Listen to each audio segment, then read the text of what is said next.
Hello guys, welcome to our YouTube channel. आज की इस वीडियो में हम बात करने वाले आप किस तरह से नवोदय का फॉर्म भर सकते हैं उसके बारे में। तो सबसे पहले आपको आना है इस लिंक पे। ये लिंक मैं आपको डिस्क्रिप्शन में दे दूंगा।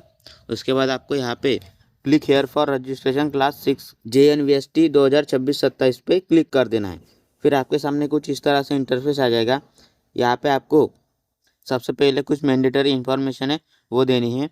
सबसे पहले आपको यहाँ पे पूछ रहा है the candidate has already passed या फिर studies class 5 prior to season 2025-26। मतलब कि यहाँ पे आपको पूछ रहा है कैंडिडेट ने 2025-26 से पहले ही 5th स्टैंडर्ड की स्टडीज पूरी की है क्या। अगर की होंगी तो आपको यहाँ पे यस कर देना है, अगर नहीं की है तो आपको यहाँ पे नो कर देना है। अगर यहाँ पे आपने यस पे क्लिक कर दिया तो फिर आप इस फॉर्म के लिए एलिजिबल नहीं रहेंगे, इसलिए आपको यहाँ पे नो पे क्लिक कर देना है। फिर आपको यहाँ पे पूछ रहा है the candidate has appeared in the JNVST earlier. अगर होंगे तो आपको यहाँ पे यस कर देना है, अगर नहीं है तो यहाँ पे आपको नो कर देना है। फिर आपको यहाँ पे पूछ रहा है you have read the prospect. अगर आपने पढ़ा है, अगर नहीं पढ़ा है तो आपको यहाँ पे पढ़ लेना है, और अगर पढ़ा है तो आपको यहाँ पे यस पे क्लिक कर देना है। फिर आपको यहाँ पे पूछ रहा है whether your district are residents and class 5 studies is same. इसमें आपको यहाँ पे यस या फिर नो पे क्लिक कर देना। आपको यहाँ पे यस पे ही क्लिक कर देना है। अगर आप यहाँ पे नो पे क्लिक करेंगे तो आप यहाँ पे एलिजिबल नहीं रहेंगे। फिर आपको यहाँ पे पूछ रहा है whether the candidate has been promoted from class 6 and admitted to class 5 before 31 July 2025। अगर होंगे तो आपको यहाँ पे यस कर देना है, अगर नहीं है तो फिर नो कर देना है। अगर यहाँ पे नो करेंगे तो आपको यहाँ पे आप एलिजिबल नहीं रहेंगे, इसलिए आपको यहाँ पे यस पे क्लिक कर देना है। फिर आपको यहाँ पे पूछ रहा है do you have Aadhaar card number. आपके पास आधार नंबर है तो आपको यहाँ पे यस पे क्लिक कर देना है। फिर आपके सामने इस तरह से आधार का बॉक्स आ जाएगा। यहाँ पे आपको आपका आधार नंबर देना है और सबमिट पे क्लिक कर देना है। फिर इस तरह से आपके सामने आधार ऑथेंटिकेशन का ऑप्शन आ जाएगा। यहाँ पे आपके आधार नंबर से जो मोबाइल नंबर जुड़ा होगा वहाँ पे एक OTP आएगी। वो OTP आपको यहाँ पे फिल करके सबमिट पे क्लिक कर देना है। फिर इस तरह से आपके सामने नवोदय का एप्लीकेशन फॉर्म आ जाएगा। सबसे पहले आपको यहाँ पे कुछ नोट में इंफॉर्मेशन देनी है, वो आपको यहाँ पे पूरी पढ़ देनी है। सभी इंफॉर्मेशन को यहाँ पे चेक करने के बाद आपको यहाँ पे पूछ रहा है कि आपको यहाँ से वो स्टेट सिलेक्ट करना है जिस स्टेट में आप अभी 5th क्लास के स्टैंडर्ड में पढ़ रहे हो। वो स्टेट सिलेक्ट करने के बाद यहाँ पे वही रेसिडेंशियल स्टेट में आपका यहाँ पे आ जाएगा। फिर आपको यहाँ पे पूछ रहा है कि यहाँ से वो डिस्ट्रिक्ट सिलेक्ट करना है जहाँ से आप पढ़ रहे हो। तो यहाँ से वो डिस्ट्रिक्ट सिलेक्ट करने के बाद वही डिस्ट्रिक्ट नीचे में रेसिडेंशियल डिस्ट्रिक्ट में आ जाएगा। फिर आपको यहाँ पे आपको वो ब्लॉक सिलेक्ट कर देना है जिस ब्लॉक में आप 5th क्लास की स्टडीज़ कर रहे हो। फिर आपको यहाँ पे आपके स्कूल का नाम दे देना है। स्कूल का नाम देने के बाद आपको यहाँ पे थोड़ा सा नीचे स्क्रॉल कर देना है और यहाँ पे आपका नाम आपके आधार के हिसाब से आ जाएगा। फिर आपको यहाँ पे आपका मोबाइल नंबर देना है और उसके नीचे आपकी यहाँ पे जन्म तारीख आपके आधार के हिसाब से आ जाएगी। और फिर आपको यहाँ पे आपकी ईमेल आईडी देनी है। अगर आप ईमेल आईडी देना चाहते हैं तो दे सकते हैं, नहीं तो नहीं भी दे सकते। यहाँ पे ये कंपलसरी नहीं है। फिर आपको यहाँ पे आपकी माता का नाम दे देना है। माता का नाम देने के बाद आपको यहाँ पे आपका पिता का नाम आपके आधार कार्ड के हिसाब से आ जाएगा और यहाँ पे आपकी नेशनलिटी यहाँ पे आ जाएगी। फिर आपको यहाँ पे आपका कोई भी आइडेंटिफिकेशन मार्क देना है और उसके नीचे यहाँ पे आपका जेंडर आ जाएगा। फिर आपको यहाँ पे कैटेगरी में से आपकी जो कैटेगरी होगी वो कैटेगरी सिलेक्ट कर देनी है।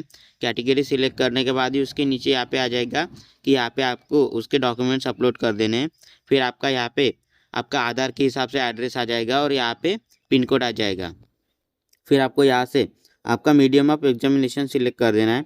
आप जिस लैंग्वेज में आपकी एग्ज़ाम देना चाहते हैं वो लैंग्वेज यहाँ से सिलेक्ट कर देना है। फिर आपको यहाँ पे नीचे स्क्रॉल कर देना है। नीचे स्क्रॉल करने के बाद आपको यहाँ पे पूछ रहे कि डिसेबिलिटी के बारे में। अगर आप किसी डिसेबिलिटी में आते हैं तो आपको यहाँ से उसका ऑप्शन सिलेक्ट कर देना है और यहाँ पे उसके परसेंटेज देने हैं। फिर आपको यहाँ से आपका धर्म सिलेक्ट कर देना है।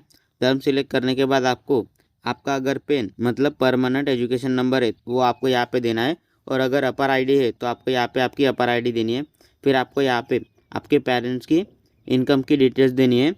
इनकम की डिटेल्स देने के बाद आपको यहाँ पे नीचे स्क्रॉल कर देना है और यहाँ पे आपको आपके स्कूल की इन्फॉर्मेशन देनी है। सबसे पहले आपको यहाँ पे आपकी 3rd क्लास की इन्फॉर्मेशन देनी है। उसके बाद आपको यहाँ पे आपकी 4th क्लास की इन्फॉर्मेशन देनी है और उसके बाद आपको यहाँ पे 5th क्लास की इन्फॉर्मेशन देनी है। सबसे पहले आपको यहाँ पे आपके 3rd क्लास की इन्फॉर्मेशन देनी है। उसमें सबसे पहले आपका यहाँ पे राज्य आएगा, उसके बाद यहाँ पे आपका डिस्ट्रिक्ट आ जाएगा और उसके बाद आपको यहाँ पे आपका ब्लॉक आ जाएगा। फिर यहाँ से आपका स्कूल जिस गांव में या सिटी में यहाँ पे लिख देना है और उसके बाद यहाँ पे आपको आपका स्कूल का नेम दे देना है। फिर आपको यहाँ पे रिकॉग्नाइज के बारे में पूछ रहा है, तो आपका स्कूल रिकॉग्नाइज है या नॉन रिकॉग्नाइज है वो यहाँ से सिलेक्ट कर देना है और यहाँ से आपका स्कूल अर्बन में या रूरल में है वो सिलेक्ट कर देना है। फिर आपको थोड़ा सा नीचे स्क्रॉल कर देना है और यहाँ पे आपकी जॉइनिंग डेट और यहाँ पे आपकी पासिंग डेट, मतलब आप जब पास हुए थे उसकी डेट देनी है। फिर आपको इसी तरह से यहाँ पे 4th स्टैंडर्ड की इन्फॉर्मेशन देनी है और उसके बाद यहाँ पे आपको 5th स्टैंडर्ड की इन्फॉर्मेशन देनी है। 3rd 4th और 5th स्टैंडर्ड की इन्फॉर्मेशन देने के बाद आपको यहाँ पे नीचे स्क्रॉल कर देना है। फिर आपको यहाँ पे आपके पेरेंट्स के नाम से यहाँ पे आपका डिक्लेरेशन मतलब शपथ पत्र दिखेगा, उसको यहाँ पे आपको पूरा पढ़ देना है और उसके बाद आपको यहाँ पे कैंडिडेट की फ़ोटो अपलोड कर देनी है। वो फ़ोटो आपकी जेपीजी फॉर्म में होनी चाहिए और उसके बाद आपको यहाँ पे कैंडिडेट की सिग्नेचर अपलोड कर देनी है। वो सिग्नेचर 10 से 100 KB के अंदर जेपीजी फॉर्म में होनी चाहिए और उसके नीचे में यहाँ पे आपको उनके पेरेंट्स की सिग्नेचर अपलोड कर देनी है।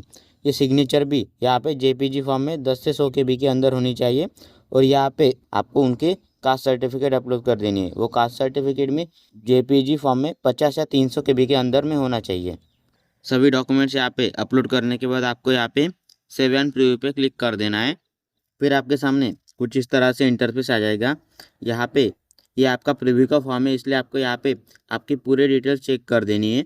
सभी इन्फॉर्मेशन यहाँ पे चेक करने के बाद अगर आपके फॉर्म में कुछ मिस्टेक है तो यहाँ पे आपको एडिट वाले ऑप्शन पे जाके उसको फिर से करेक्ट कर देना है। अगर कोई प्रॉब्लम नहीं है तो आपको यहाँ पे फाइनल सबमिट में क्लिक कर देना है।